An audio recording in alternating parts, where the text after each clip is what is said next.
Hi ನಮಸ್ತೆ ಎಲ್ಲರಿಗೂ ಜ್ಯೋತಿಷ್ಯ ಬೆಳಕು ಚಾನಲ್ಗೆ ಸ್ವಾಗತ ಸುಸ್ವಾಗತ. ಸ್ನೇಹಿತರೆ, ಎಲ್ಲರೂ ಹೇಗಿದ್ದೀರಾ? ಎಲ್ಲರೂ ಚೆನ್ನಾಗಿದ್ದೀರಾ ಅಂದ್ಕೊಂಡಿದ್ದೀನಿ. ಹೋಪ್ ನಾನು ಕೂಡ ತುಂಬಾ ಚೆನ್ನಾಗಿದ್ದೀನಿ. ಎಲ್ಲರೂ ಚೆನ್ನಾಗಿದ್ದೀರಾ ಅಂದ್ಕೊಂಡು ಭಾವಿಸ್ಕೊಂಡು ಇವತ್ತಿನ ಒಂದು ವಿಡಿಯೋನ ಶುರು ಮಾಡಿಬಿಡೋಣ. ಇವತ್ತಿನ ಒಂದು ವಿಡಿಯೋದಲ್ಲಿ ಕನ್ಯಾ ರಾಶಿಯವರಿಗೆ ಜೂನ್ 22ರಿಂದ ಇನ್ನು ಜೂನ್ 30ರವರೆಗೆ ಸಾಕಷ್ಟು ಬದಲಾವಣೆಯನ್ನು ನೋಡಲಿದ್ದೀರಿ. ಅದು ನಿಮ್ಮ ವೃತ್ತಿ ಜೀವನದಲ್ಲಿ, ನಿಮ್ಮ ಹಣಕಾಸಿನಲ್ಲಿ, ವ್ಯಾಪಾರ ವ್ಯವಹಾರದಲ್ಲಿ ಮತ್ತು ಕೌಟುಂಬಿಕ ಜೀವನ, ನಿಮ್ಮ ಹೆಲ್ತ್ ಬಗ್ಗೆ ಹೇಳೋದಾದರೆ ಏನೆಲ್ಲ ಬದಲಾವಣೆಗಳನ್ನು ಗ್ರಹಗಳು ಸೂಚಿಸಲಿದೆ, ಯಾವುದರ ಬಗ್ಗೆ ಕನ್ಯಾ ರಾಶಿಯವರು ಎಚ್ಚರಿಕೆ ವಹಿಸಬೇಕು ಅನ್ನೋದನ್ನ ಕಂಪ್ಲೀಟಾಗಿ ಇದೇ ವಿಡಿಯೋದಲ್ಲಿ ತಿಳಿಸ್ಕೊಡ್ತಾ ಹೋಗ್ತೀನಿ. ಇದನ್ನೆಲ್ಲ ತಿಳ್ಕೋಬೇಕು ಅಂದರೆ ಕನ್ಯಾ ರಾಶಿಯವರು ಎಲ್ಲೂ ವಿಡಿಯೋನ ಸ್ಕಿಪ್ ಮಾಡಬಾರ್ದು. ಅಂದರೆ ವಿಡಿಯೋನ ಕಟ್ ಮಾಡಿ ಓಡಿಸ್ಕೊಂಡು ಹೋಗಿ ನೋಡ್ತೀನಿ ಅಂದರೆ ಫುಲ್ ಇನ್ಫಾರ್ಮೇಷನ್ ಅರ್ಥ ಆಗಲ್ಲ. ಸೊ ಹಾಗಾಗಿ ಎಲ್ಲ ವಿಡಿಯೋದಲ್ಲೂ ತಿಳಿಸ್ತಾ ಇರ್ತೀನಿ. ಮೊದಲಿಂದ ಕೊನೆ ತನಕ ಸಂಪೂರ್ಣವಾಗಿ ವಿಡಿಯೋವನ್ನು ವಾಚ್ ಮಾಡಿ. ವಿಡಿಯೋದಲ್ಲಿ ಒಳ್ಳೆ ಮಾಹಿತಿ ಸಿಕ್ಕಿದ್ರೆ ದಯವಿಟ್ಟು ವಿಡಿಯೋಗೆ ಲೈಕ್ ಕೊಟ್ಟು, ಸಬ್ಸ್ಕ್ರೈಬ್ ಆಗಿಲ್ಲ ಅಂದರೆ ಜ್ಯೋತಿಷ್ಯ ಬೆಳಕು ಚಾನಲ್ಗೆ ಸಬ್ಸ್ಕ್ರೈಬ್ ಆಗಿ ಪ್ರತಿನಿತ್ಯ ನಿಮ್ಮ ರಾಶಿ ಭವಿಷ್ಯವನ್ನು ತಿಳಿಸ್ಕೊಡ್ತಾ ಹೋಗ್ತೀನಿ. ಯಾರೆಲ್ಲ ಸಬ್ಸ್ಕ್ರೈಬ್ ಮಾಡ್ಕೊಂಡಿದ್ದೀರಾ ಅವರಿಗೆ ಮತ್ತೊಮ್ಮೆ ಥ್ಯಾಂಕ್ ಯು ಸೋ ಮಚ್ ಅಂತ ಹೇಳ್ತಾ ವಿಡಿಯೋದ ಕಡೆ ಗಮನ ಕೊಡ್ತಾ ಹೋಗೋಣ. ಹೌದು, ಕನ್ಯಾ ರಾಶಿಯವರ ಮೇಲೆ ಗ್ರಹಗಳ ಪ್ರಭಾವ ಹೇಗಿರಲಿದೆ, ಅವರ ಆರೋಗ್ಯ, ಉದ್ಯೋಗ, ಕುಟುಂಬ, ವ್ಯಾಪಾರದಲ್ಲಿ ಏನೆಲ್ಲ ಬದಲಾವಣೆಗಳು ಕಂಡುಬರಲಿದೆ, ಯಾವುದರಲ್ಲಿ ಶುಭವನ್ನು ನೋಡಲಿದ್ದಾರೆ, ಯಾವುದರಲ್ಲಿ ಅಶುಭ ಉಂಟಾಗಲಿದೆ ಅನ್ನೋದನ್ನ ತಿಳಿಸ್ಕೊಡ್ತಾ ಹೋಗ್ತೀನಿ.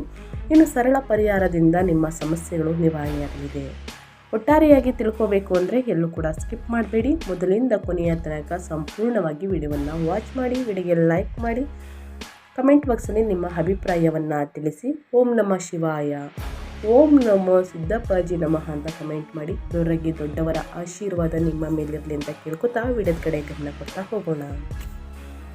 ಮೊದಲನೇದಾಗಿ ಕನ್ಯಾ ರಾಶಿಯವರಿಗೆ ಹಣಕಾಸಿನ ಸ್ಥಿತಿ, ಶಿಕ್ಷಣ ಮತ್ತು ವೃತ್ತಿ ಜೀವನದ ಬಗ್ಗೆ, ಈ ಮೂರು ಬಗ್ಗೆ ಹೇಳೋದಾದರೆ ಏನೆಲ್ಲ ಬದಲಾವಣೆಯನ್ನು ನೋಡಲಿದ್ದೀರಿ ಅಂದರೆ, ವರ್ಷದ ದ್ವಿತೀಯಾರ್ಧದ ತಿಂಗಳು ಅಂದರೆ ಜೂನ್ ತಿಂಗಳಿಂದ ಸ್ನೇಹಿತರೆ, ಪರಭವ ನಾಮ ಸಂವತ್ಸರದ ಈ ಸಂದರ್ಭದಲ್ಲಿ ಜೂನ್ 2026ರಲ್ಲಿ ಕೆಲಸವನ್ನು ಮಾಡುವಂತಹ ಕನ್ಯಾ ರಾಶಿಗೆ ಸೇರಿದ ಜನರು ತಮ್ಮ ಕೆಲಸದಲ್ಲಿ ಉತ್ತಮ ಹೆಸರನ್ನು ಗಳಿಸಲು ಸಾಧ್ಯವಾಗುವುದು. ವಿಶೇಷವಾಗಿ ಲೇಖನ, ಬ್ಯಾಂಕಿಂಗ್, ಶಿಕ್ಷಣ ಮತ್ತು ಸಂಚಾರಕ್ಕೆ ಸಂಬಂಧಿಸಿದ ಕ್ಷೇತ್ರದಲ್ಲಿ ಕೆಲಸವನ್ನು ಮಾಡುವಂತಹ ಜನರಿಗೆ ಅಪಾರ ಪ್ರಗತಿ ದೊರಕುವಂತಹ ಸಂಭವವಿದೆ. ಈ ವರ್ಷದಲ್ಲಿ ಶನಿಯ ಪ್ರಭಾವದಿಂದಾಗಿ ಕೆಲಸದಲ್ಲಿ ಒತ್ತಡ ಹೆಚ್ಚಾಗಬಹುದು. ಹಾಗೆ ನೀವು ನಿಮ್ಮ ಅಧಿಕಾರಿಗಳೊಂದಿಗೆ ಮಾತನಾಡುವ ಸಂದರ್ಭದಲ್ಲಿ ಧೈರ್ಯದಿಂದ ಇರುವುದು ಅವಶ್ಯಕ. ಇನ್ನು ಜೂನ್ ತಿಂಗಳ ನಂತರ ನಿಮ್ಮ ಹೊಸ ಯೋಜನೆಗಳಲ್ಲಿ ಕೆಲಸ ಮಾಡುವ ಅವಕಾಶ ದೊರಕಬಹುದು. ಸ್ನೇಹಿತರೆ, ಈ ವರ್ಷದ ದ್ವಿತೀಯಾರ್ಧದಿಂದ ಕನ್ಯಾ ರಾಶಿಗೆ ಸೇರಿದ ಜನರಿಗೆ ವ್ಯಾಪಾರ ವ್ಯವಹಾರವನ್ನು ಶುರು ಮಾಡಲು ಬಹಳ ಉತ್ತಮವಾಗಿರುವುದು. ಹಾಗೆ ಈ ಅವಧಿಯಲ್ಲಿ ಹೂಡಿಕೆ ಮಾಡುವ ಸಂದರ್ಭದಲ್ಲಿ ಅವಸರವನ್ನು ಪಡೆದೇ ಇರುವುದು ಉತ್ತಮ ಅಂತಲೇ ಹೇಳ್ತಾ ಇದ್ದೀನಿ. ಕನ್ಯಾ ರಾಶಿಯವರಿಗೆ ವೃತ್ತಿ ಜೀವನಕ್ಕೆ ಸಂಬಂಧಿಸಿದಂತೆ ಸಾಕಷ್ಟು ಸಕಾರಾತ್ಮಕ ಪರಿಣಾಮವನ್ನು ನೋಡಲಿದ್ದೀರಿ. ಗುರುಗ್ರಹವು ನಿಮ್ಮ 10ನೇ ಮನೆಯಲ್ಲಿ ಚಲಿಸುವ ಕಾರಣ ಕೆಲಸದಲ್ಲಿ ಉನ್ನತ ಪದವಿ ದೊರಕುವುದರೊಂದಿಗೆ ಕೆಲಸದಲ್ಲಿ ಹೆಚ್ಚಿನ ಖ್ಯಾತಿಯನ್ನು ಪಡೆಯುವ ಯೋಗ ದೊರಕಲಿದೆ. ಹಾಗೆ ಕನ್ಯಾ ರಾಶಿಗೆ ಸೇರಿದ ಜನರು ಬಹಳ ಸಮಯದಿಂದ ಕಠಿಣ ಪರಿಶ್ರಮವನ್ನು ಪಡುತ್ತಿದ್ದರೆ ಇದರ ಪೂರ್ಣ ಫಲ ನಿಮಗೆ ಈ ತಿಂಗಳಿಂದ ದೊರಕಬಹುದು. ಸ್ನೇಹಿತರೆ, ಇನ್ನು ಕನ್ಯಾ ರಾಶಿಗೆ ಸೇರಿದ ಜನರ ಆದಾಯವು ಸಾಕಷ್ಟು ಹೆಚ್ಚಾಗಿರುವುದು, ಹಾಗೆಯೇ ಖರ್ಚು ಕಡಿಮೆಯಾಗಿರುವುದು. ಇದರಿಂದಾಗಿ ನೀವು ಆರ್ಥಿಕ ಸ್ಥಿರತೆಯನ್ನು ಗಳಿಸಲು ಸಾಧ್ಯವಾಗುತ್ತದೆ. ಕನ್ಯಾ ರಾಶಿಗೆ ಸೇರಿದ ಜನರು ದೀರ್ಘಕಾಲೀನ ಹೂಡಿಕೆಯನ್ನು ಮಾಡಬೇಕೆಂದಿದ್ದರೆ ಇದು ಉತ್ತಮ ಸಮಯವಾಗಿರುವುದು.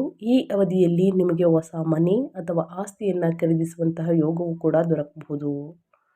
ಸ್ನೇಹಿತರೆ, ಜೂನ್ ತಿಂಗಳ ಸಂದರ್ಭದಲ್ಲಿ ಕನ್ಯಾ ರಾಶಿಗೆ ಸೇರಿದ ಜನರು ಹಣಕಾಸಿನ ವಿಚಾರಕ್ಕೆ ಸಂಬಂಧಿಸಿದಂತೆ ಸ್ವಲ್ಪ ಎಚ್ಚರಿಕೆಯಿಂದ ಇರುವುದು ಅಗತ್ಯ. ಯಾರಿಗೂ ಸಾಲ ಕೊಡುವುದು, ಸಾಲ ತೆಗೆದುಕೊಳ್ಳುವುದನ್ನು, ಈ ಎರಡು ಕೆಲಸವನ್ನು ಮಾಡಬೇಡಿ.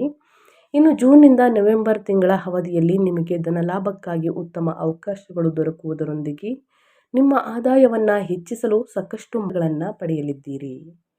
ಒಟ್ಟಾರೆಯಾಗಿ ವೃತ್ತಿ ಜೀವನದಲ್ಲಿ ಸ್ನೇಹಿತರೆ ಏನೆಲ್ಲ ಬದಲಾವಣೆಯನ್ನು ನೋಡಲಿದ್ದೀರಿ, ನಿಮ್ಮ ವ್ಯಾಪಾರ ವ್ಯವಹಾರದಲ್ಲಿ ನನ್ನ ಕಂಪ್ಲೀಟಾಗಿ ತಿಳಿಸ್ಕೊಟ್ಟಿದ್ದೀನಿ. ಇನ್ನು ನಿಮ್ಮ ಹೆಲ್ತ್ ಬಗ್ಗೆ ಹೇಳೋದಾದರೆ ಏನೆಲ್ಲ ಬದಲಾವಣೆಯನ್ನು ಗ್ರಹಗಳು ಸೂಚಿಸಲಿದೆ ಕನ್ಯಾ ರಾಶಿಯವರಿಗೆ ಅನ್ನೋದನ್ನ ನೋಡ್ತಾ ಹೋಗೋಣ ಬನ್ನಿ. ಹೆಲ್ತ್ ಬಗ್ಗೆ ಹೇಳೋದಾದರೆ ಈ ತಿಂಗಳಿಂದ ಆರೋಗ್ಯಕ್ಕೆ ಸಂಬಂಧಿಸಿದಂತೆ ಕನ್ಯಾ ರಾಶಿಗೆ ಸೇರಿದ ಜನರಿಗೆ ಮಿಶ್ರ ಫಲಗಳನ್ನು ನೀಡುವುದು. ಈ ಸಂದರ್ಭದಲ್ಲಿ ನೀವು ನಿಮ್ಮ ಜೀವನ ಶೈಲಿ ಮತ್ತು ಆಹಾರದ ಬಗ್ಗೆ ಹೆಚ್ಚಿನ ಗಮನವನ್ನು ನೀಡುವುದು ಅವಶ್ಯಕ. ಕೆಲಸದಲ್ಲಿ ಒತ್ತಡದಿಂದಾಗಿ ಬೆನ್ನು ನೋವು ಇತ್ಯಾದಿ ಶಾರೀರಿಕವಾಗಿ ಕೆಲವು ಸಮಸ್ಯೆಗಳು ಎದುರಾಗುವಂತಹ ಸಂಭವ ಹೆಚ್ಚಾಗಿರುವುದು. ಈ ದಿನದಿಂದ ಮುಂದಿನ ದಿನಗಳು ಕನ್ಯಾ ರಾಶಿಗೆ ಸೇರಿದ ಜನರು ನಿಯಮಿತವಾಗಿ ವ್ಯಾಯಾಮ ಮತ್ತು ಸರಿಯಾದ ಸಮಯದಲ್ಲಿ ಆಹಾರವನ್ನು ಸೇವಿಸುವ ಮೂಲಕ ಆರೋಗ್ಯ ಸಮಸ್ಯೆಗಳನ್ನು ದೂರವಿರಿಸಬಹುದಾಗಿದೆ. ಒಟ್ಟಾರೆಯಾಗಿ ಪ್ರತಿದಿನ ಯೋಗ, ಧ್ಯಾನ, ಮೆಡಿಟೇಷನನ್ನು ಮಾಡಿ ಉನ್ನತವಾಗಿ ಸ್ನೇಹಿತರೆ ನಿಮ್ಮ ಆರೋಗ್ಯವನ್ನು ಕಾಪಾಡಿಕೊಳ್ಬೇಕು ಅಂದರೆ ಸರಿಯಾದ ಸಮಯಕ್ಕೆ ನಿದ್ರೆ, ಸರಿಯಾದ ಸಮಯಕ್ಕೆ ಆಹಾರವನ್ನು ಸೇವಿಸಿ ಅಂತ ಹೇಳ್ತಾ, ಇನ್ನು ನಿಮ್ಮ ಸಂಬಂಧಗಳ ಬಗ್ಗೆ ಹೇಳೋದಾದರೆ ಕನ್ಯಾ ರಾಶಿಗೆ ಸೇರಿದ ಜನರು ತಮ್ಮ ಮನೆಯ ಸದಸ್ಯರೊಂದಿಗೆ ಸ್ನೇಹಪರ ಬಾಂಧವ್ಯವನ್ನು ಹೊಂದುವಂತಹ ಸಂಭವ ಹೆಚ್ಚಾಗಿರುತ್ತದೆ. ಈ ಸಂದರ್ಭದಲ್ಲಿ ಮಕ್ಕಳ ಪ್ರಗತಿಯನ್ನು ನೋಡಿ ನೀವು ಸಾಕಷ್ಟು ಸಂತೋಷವನ್ನು ಪಡೆಯುವಿರಿ. ಹಾಗೆ ಮನೆಯಲ್ಲಿ ಶಾಂತಿಯುತವಾದ ವಾತಾವರಣ ಇರುವುದು.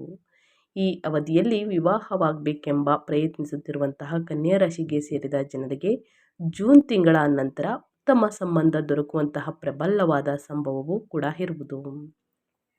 ಈ ದಿನದಿಂದ ಕುಟುಂಬ ಜೀವನದಲ್ಲಿ ಉತ್ತಮ ಸಮತೋಲನವನ್ನು ನಿಲ್ಲಿಸುವುದು ಅಂತಲೇ ಹೇಳ್ಬೋದು. ಸಂತಾನ ಪ್ರಾಪ್ತಿಗಾಗಿ ಆಸೆಯನ್ನು ಪಡುತ್ತಿರುವಂತಹ ಕನ್ಯಾ ರಾಶಿಗೆ ಸೇರಿದ ಜನರಿಗೆ ಈ ವರ್ಷವು ಬಹಳ ಅನುಕೂಲಕರವಾಗಿರಲಿದೆ. ಅದುವೇ ಜೂನ್ ತಿಂಗಳ ನಂತರ.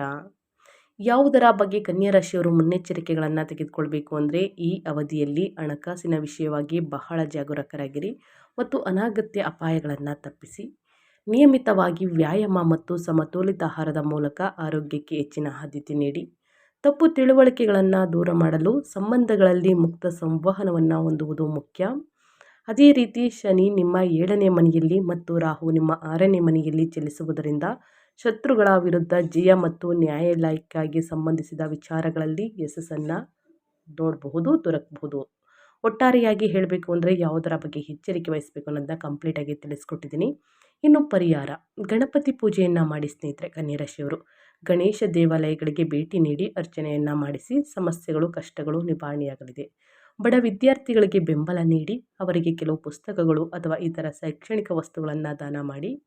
ಬುಧವಾರದಂದು ವಿಷ್ಣು ಪೂಜೆಯನ್ನು ಮಾಡಿ. ಬುಧವಾರದಂದು ವಿಷ್ಣು ಸಹಸ್ರನಾಮವನ್ನು ಪಠಣ ಮಾಡುವುದರಿಂದ ಅಡಚಣೆಗಳು ದೂರವಾಗುತ್ತದೆ.